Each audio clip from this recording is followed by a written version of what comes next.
स्वागत है आप सभी का एक बार फिर से ऑनलाइन क्लास में। हम बीए सेकेंड ईयर की ज्योग्राफी पढ़ रहे थे काफ़ी दिनों से। बीए सेकेंड ईयर की ज्योग्राफी में मानव भूगोल का अध्ययन कर रहे हैं और मानव भूगोल के अंतर्गत पिछली कुछ कक्षाओं में हमने प्रवास को देखा था।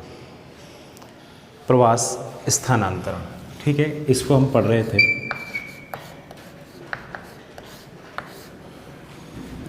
तो प्रवास में देखिए, आज की इस कक्षा में हम प्रवास के कुछ अन्य कारणों को जानने की कोशिश करेंगे। हमने डायग्रामेटिकली तरीके से आपको प्रवास के कुछ कारणों को बताया था।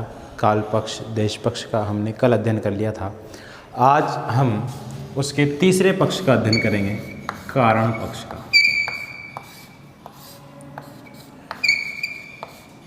ठीक है, कारण पक्ष अर्थात जो प्रवास होता है उस प्रवास के होने के क्या क्या कारण होते हैं, क्यों प्रवास होता है, क्यों नहीं होता प्रवास। तो देखिए, प्रवास होने के बहुत सारे कारण होते हैं, लेकिन उन कारणों को केवल दो भागों में विभाजित किया गया है। प्रवास के प्रकार भी कह सकते हैं। दो प्रकार होते हैं, एक तो उत्प्रवास और एक होता है अप्रवास। उत्प्रवास तो वह होता है जो किसी क्षेत्र विशेष से लोगों को बाहर यानी कि वहाँ से दूर जाने के लिए बाध्य करे। ऐसे कारक को उत्प्रवासी कारक कहते हैं। और कुछ ऐसे कारक होते हैं जो लोगों को अपनी ओर आकर्षित करते हैं, अपनी ओर लोगों को आने के लिए लालायित करते हैं। ऐसे कारकों को अप्रवास कहा जाता है। तो ये दो कारण हैं मुख्यतः प्रवास के और प्रवास के, उत्प्रवास और अप्रवास। तो उत्प्रवास में आपने समझ लिया कि ऐसे कारक जो किसी जनसंख्या को, किसी जनसमूह को दूसरे स्थान पर जाने के लिए बाध्य करते हैं, और अप्रवास जो किसी जनसमूह को, किसी जनसंख्या को दूसरे स्थान से किसी एक विशेष स्थान पर आने के लिए बाध्य करते हैं। ये दोनों चीज़ें आपने समझ ली। अब देखिए, कारण पक्ष में प्रवास के कई कारण होते हैं। पहला कारण क्या होता है? भौतिक कारण।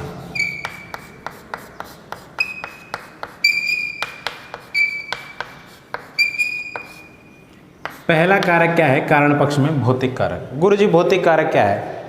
भौतिक कारक वही है बेटाओ कि किसी एक स्थान पर क्या होता है, प्राकृतिक या भौतिक गतिविधियों के फलस्वरूप लोग बाग बाहर जाने की कोशिश करते हैं, वहाँ से निकलने की कोशिश करते हैं। उदाहरण के रूप में मान लीजिए कोई क्षेत्र है, वहाँ पर हर साल बाढ़ आती है, हर 5-6 महीने में वहाँ पर बाढ़ की स्थिति बनी रहती है, तो लोग बाग वहाँ से निकल करके सुरक्षित स्थान देखने की कोशिश करेंगे। कोई असंवेदनशील क्षेत्र है जहाँ पर भूकंप की गतिविधियाँ बार बार होती है, तो लोग बाग वहाँ से दूसरी जगह पर जाने के लिए बाध्य हो जाएंगे। कोई ऐसे क्षेत्र है जो ज्वालामुखी संवेदनशील क्षेत्र है, जहाँ पे ज्वालामुखी उद्गार होने की संभावना रहती है, तो लोग वहाँ से दूसरे स्थान पर जाने के लिए। कुछ क्षेत्र ऐसे होते हैं जब बहुत ज़्यादा वर्षा होती है, कुछ क्षेत्र ऐसे होते हैं जहाँ बहुत निचले इलाके होते हैं, पानी जल भराव की समस्या हो जाती है। तो ये सब प्राकृतिक कारण हैं जिनको भौतिक कारक कहा गया है। या कुछ क्षेत्र ऐसे होते हैं जहाँ वर्षा नहीं होती, कुछ क्षेत्र ऐसे होते हैं जहाँ नदी नहीं है, तालाब नहीं है, तो ये क्षेत्र क्या है, यहाँ से लोग प्रवास कर जाते हैं। तो बात समझ में आएगी होगी आपके भौतिक कारकों में। भौतिक कारक के अंतर्गत आपको लिखना क्या है? भौतिक कारक के अंतर्गत यही लिखना है आपको कि यहाँ से जनसंख्या का एक बड़ा भाग जो है स्थानांतरित हो जाता है। किन कारणों से? अकाल, सूखा, भूखमरी भी कह सकते हैं, ठीक है। प्राकृतिक कारणों में, भौतिक कारणों में महामारी भी आ जाएगी। महामारी के कारण मान लीजिए किसी एक क्षेत्र में बहुत भयंकर बीमारी फैल गई है, तो लोग वहाँ से दूसरी जगह चले जाएंगे कि ये तो बीमारी वाला इलाका है, ठीक है। इसी तरीके से किसी क्षेत्र में बहुत ज़्यादा बाढ़ें आती है, अब मैंने आपको बता दें ज्वालामुखी, भूकंप, इस तरीके के जो क्षेत्र है वहाँ से लोग पलायन कर जाते हैं, उसी को प्रवास कहा जाता है। चलिए दूसरा कारक देखिए। दूसरा कारण है आर्थिक कारक। बहुत सिंपल है, ज़्यादा मुश्किल नहीं है। आर्थिक कारक ये आप याद भी नहीं रखो तो आपको याद रह जाएंगे, ठीक है। क्यों रह जाएंगे याद? क्योंकि बहुत ज़्यादा मुश्किल चीज़ नहीं है, तो नॉर्मली चीज़ है जो हमारे आमने सामने बोलो तो हमारे सामने होती रहती है। ये कॉमन सेंस वाली बात है, ठीक है। आर्थिक कारकों में क्या है गुरुजी? आर्थिक कारकों में देखिए, आर्थिक कारकों में ऐसा होता है कि लोग बाग किसी एक स्थान से दूसरे स्थान पर प्रवास करते हैं रोज़गार के लिए, काम धंधे के लिए, पढ़ने के लिए, तो इस प्रकार का जो प्रवास होता है वो आर्थिक प्रवास के अंतर्गत आता है। ठीक है, इसमें क्या क्या होता है, लोग अपने जीवन निर्वाह के लिए जाते हैं, लोग अपनी आजीविका कमाने के लिए जाते हैं, लोग काम करने के लिए जाते हैं। इस तरीके का प्रवास कैसा प्रवास होता है भाई, वो होता है आर्थिक प्रवास। ठीक है, यानी कि पैसा का, जैसे बहुत से लोग हमारे यहाँ से विदेश में गए हुए हैं पैसा कमाने के लिए। ठीक है, देखा होगा आपने ईरान, इराक, सऊदी अरब, कुवैत, कतर, यहाँ पे कई सारे लोग हमारे आसपास के इलाकों से जाते हैं पैसा कमाने के लिए। वो 2-4 साल, 5 साल, 10 साल वहाँ पे रहते हैं, पैसा कमा लेते हैं और यहाँ पर आ जाते हैं, तो वो आर्थिक प्रवास के अंतर्गत है। ठीक है, वो यहाँ के प्रवासी है जो वहाँ रह रहे हैं। चलिए, आर्थिक प्रवास हो गया, भौतिक प्रवास हो गया, तीसरा है राजनीतिक प्रवास, राजनीतिक कारक या राजनीतिक प्रवास कह सकते हैं इसको।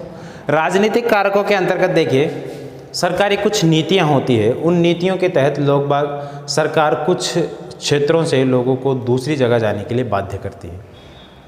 जिस तरीके से अभी तो कोरोना चल रहा है, कोरोना से पहले आपको मालूम है सरकार की कुछ नीतियां थी, NRC, NPR और इसी तरीके के 1-2 शब्द CAA कानून आया था। उसके तहत सरकार ने कोशिश की थी कि भारत में जो दूसरे देशों में रह रहे हैं हिंदू लोग, बौद्ध लोग, जैन धर्म के लोग और अन्य भारत से जो वहाँ के लोग वहाँ फंस चुके हैं, वो विभाजन के बाद अन्य देशों में रह गए हैं, भारत के आसपास के पड़ोसी देशों में, और वो भारत आने के इच्छुक है, तो उनको भारत यहाँ पर लेके आएगा। तो इस तरीके का जो प्रवास है वो राजनीतिक प्रवास कहलाएगा, राजनीतिक गतिविधियों के तहत। साथ ही साथ प्राचीन काल में जो बहुत से विदेशी आक्रमणकारी आए, जिनमें मुग़ल भी आए हैं और इसके अलावा चंगेज़ खान की बारात भी आई थी, महमूद गजनवी भी आया था, मंगोल, तुर्क वगैरह जितने भी जो आक्रमणकारी भारत में आए थे विदेशों से, तो वो लोग राजनीतिक दृष्टिकोण से यहाँ आए थे, यहाँ पर शासन करने के लिए आए थे, तो वे लोग राजनीतिक दृष्टि से यहीं पर बस गए। तो इस तरीके का प्रवास भी क्या है, राजनीतिक प्रवास कहलाएगा। अगला है सांस्कृतिक कारक।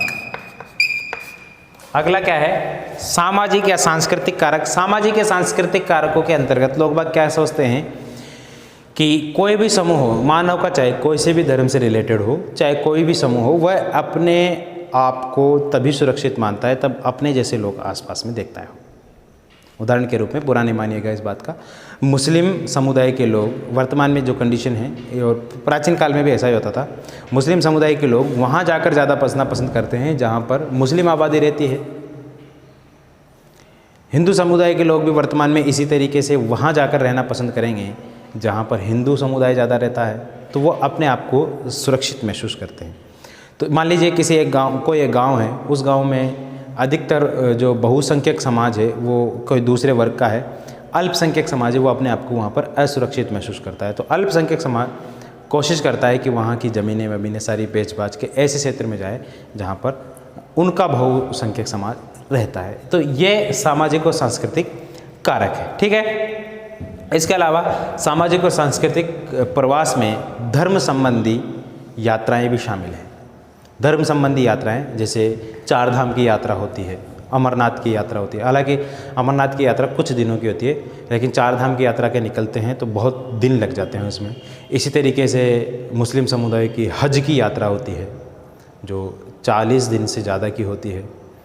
अन्य जो धार्मिक यात्राएं होती है, उन धार्मिक यात्राओं के कारण भी प्रवास करना पड़ता है हमको। ठीक है, मक्का मदीना में जाते हैं, 4 धाम के लिए जाते हैं। इस तरीके से जो धार्मिक यात्राएं हैं, धार्मिक यात्रा भी सामाजिक और सांस्कृतिक प्रवास के अंतर्गत शामिल की गई है। इसके बाद औपनिवेशिक प्रवास होता है, औपनिवेशिक कारक।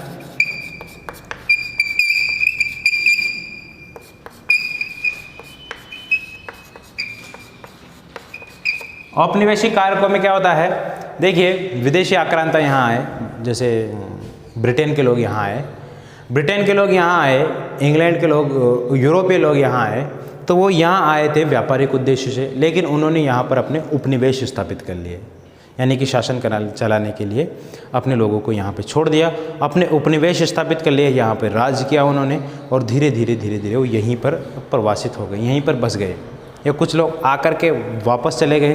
तो इस तरीके का प्रवास औपनिवेशिक प्रवास के अंतर्गत इसको शामिल किया जाता है। ठीक है, तो ये प्रवास के कुछ प्रकार थे।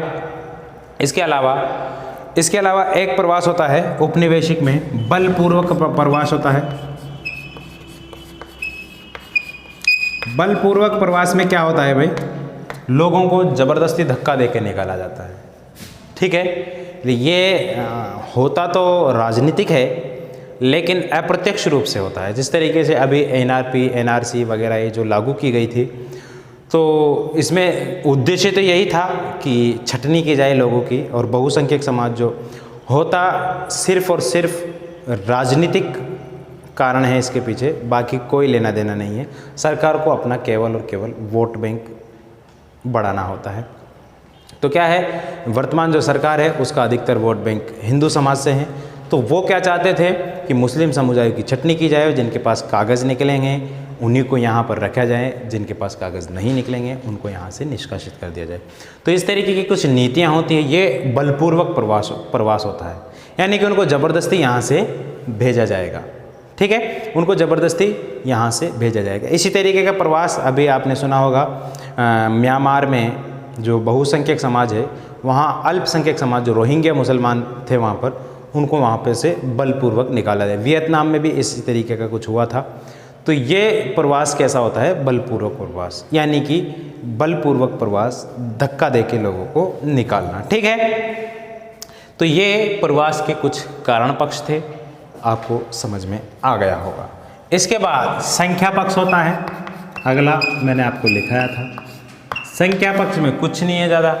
संख्या पक्ष में यह है, संख्या पक्ष में यह देखा जाता है कि जो प्रवास हो रहा है वो कितनी संख्या में हो रहा है, कितनी मात्रा में हो रहा है, कितने लोग प्रवासित होकर के दूसरे स्थानों पर जा रहे हैं। तो इसमें यही बात देखी जाती है। ठीक है, इसमें अधिक बहुत ज़्यादा मात्रा में हो रहा है, कम मात्रा में हो रहा है, या मध्यम मात्रा में हो रहा है, इस तरीके का प्रवास इसमें देखा जाता है। संख्या पक्ष में कुछ नहीं है। और एक पक्ष मैंने आपको लास्ट में लिखवाया था, जिसको स्थिरता पक्ष के नाम से जाना जाता है। स्थिरता पक्ष में क्या है, स्थिरता पक्ष में होता क्या है भाई, इसको यहाँ लिख देता हूँ मैं। स्थिरता पक्ष में क्या है कि प्रवास तो होता है, लेकिन प्रवास होने के बाद वह जनसंख्या जो प्रवासित है, वह जनसंख्या वहाँ स्थायी रूप से जाकर के बस जाती है, हमेशा के लिए। ऐसा प्रवास हुआ था, यूरोपीय लोग जब अमेरिका में या दक्षिणी अमेरिका में गए थे, तो वहाँ जाकर के वो हमेशा के लिए वहीं पर रह गए, क्योंकि वहाँ की जलवायु उनकी जलवायु से मैच करती थी। वहाँ विकसित होने के कई सारे संसाधन मौजूद थे, वहाँ सब कुछ उनके अकॉर्डिंग था। इस वजह से ये स्थिरता प्रवास के नाम से समझा जाता है। बात आपकी समझ में आ गई होगी, ज़्यादा इसमें कुछ नहीं है। इसके बाद एक चीज़ आप याद रख लेना, एक दो बातें हैं जो इस टॉपिक से संबंधित तो नहीं है, लेकिन आपको जानना जरूरी है। आपके सिलेबस में नहीं है इस चीज़ कुछ भी, लेकिन आपके जानकारी के लिए इम्पोर्टेंट है। ध्यान रखना, 18 दिसंबर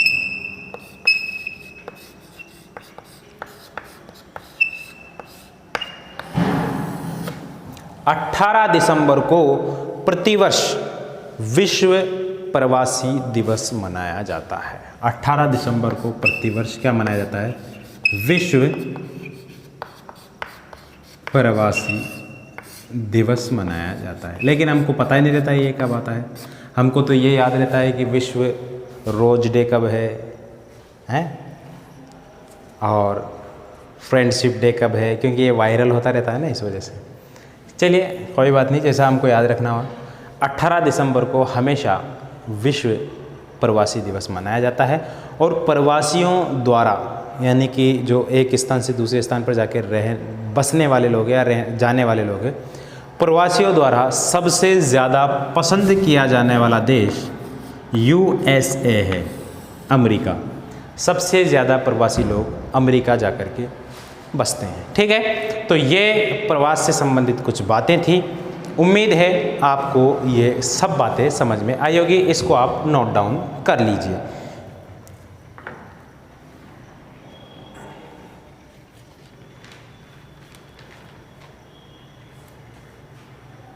हो गया नोट डाउन? चलिए इसको मिटा देते हैं।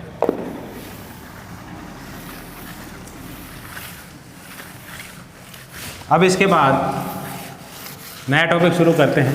केवल मैं आपको डायग्राम बनवाऊंगा, बाकी उसकी डिटेल कल हम लिखेंगे, ठीक है। डायग्राम बनाइए आप अगला टॉपिक लिख करके, प्रवास के प्रभाव।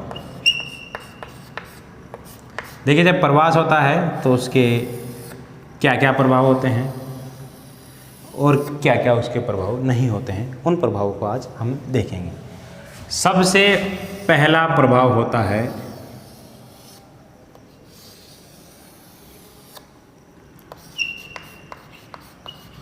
वो होता है जनसंख्या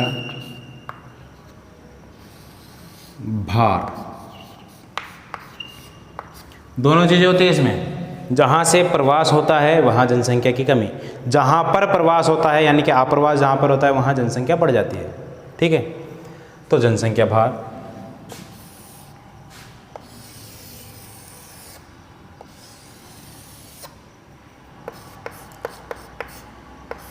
ये बहुत अच्छी बात है इसमें, वैश्विक सद्भावना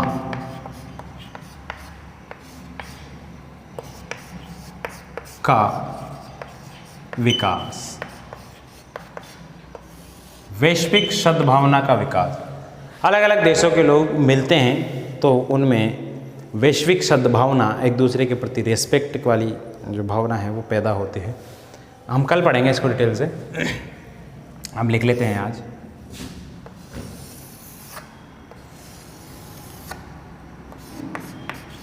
तकनीकी का प्रसार।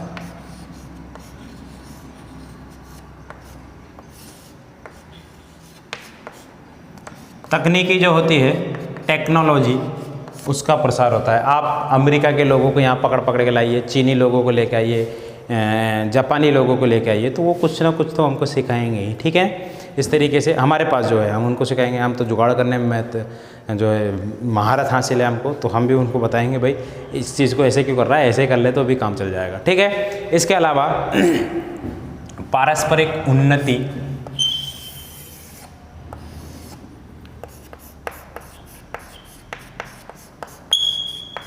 पारस्परिक उन्नति, पारस्परिक उन्नति की भावना पैदा होती है। साथ ही साथ विज्ञान के क्षेत्र में प्रगति होती है।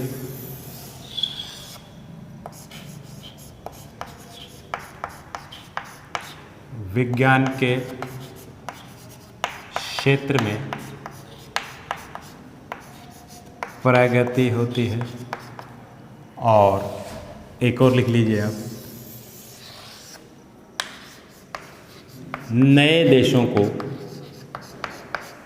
देशों का आर्थिक विकास। नए जो दुनिया के देश है उन नए देशों का क्या हो जाता है, आर्थिक विकास होने लगता है। तो इतनी बातें थी, उम्मीद है आपको सब कुछ समझ में आ गई होगी। इसके बाद एक चीज़ और लिख लीजिए आप अगर लिखना चाहो तो, जनसंख्या आयु वर्गों पर प्रभाव। लिख लीजिए आप, जनसंख्या आयु वर्गों पर प्रभाव। ये एक और लिख लीजिए आप, ठीक है। तो ये चीज़ें हैं। उम्मीद है आज का लेक्चर आपके लिए फ़ायदेमंद रहा होगा। मिलेंगे अगले लेक्चर में, तब तक मुझे दीजिए इजाज़त। नमस्कार।